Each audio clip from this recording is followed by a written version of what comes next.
Na een druk en slagge voorseizoen met een soort toeristen en mooi waar, viert het weer rustig op de Frieske wetters. Een mooie dag, ze vond de provincie, om de Duitse ambassadeur Friesland van zijn beste kant te litten. Want al is al een kwart van alle recreanten die je vakantie vieren Duitser, ook die toerist bloot kritisch. Het is niet vanzelfsprekend dat gasten elk jaar terugkomen. Want de hele wereld concurreert met elkaar. Je kan overal naartoe. Dus allereerst moeten we zorgen dat mensen vaker terug blijven komen. En daarnaast willen we ook seizoenspreiding. Toerisme is te veel een kwestie van hoogseizoen. We willen het ook in de wintermaanden, in het voor- en het najaar. De Duitse ambassadeur had één keer eerder in Friesland West en wie door enthousiast.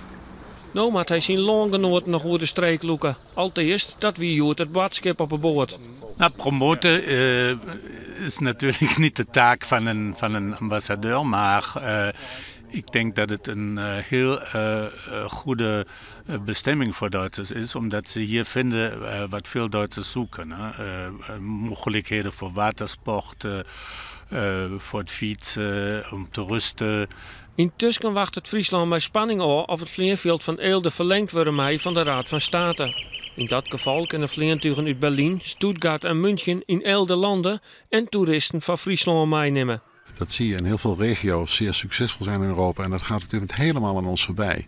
We hebben geen luchthaven dicht in de buurt, maar Eelde ligt zo dichtbij. En als die baanverlenging inderdaad wordt gerealiseerd, dan verwacht ik een grote toekomst, zowel voor de Waddeneilanden als voor de watersport, in relatie met die goedkope vliegmaatschappijen.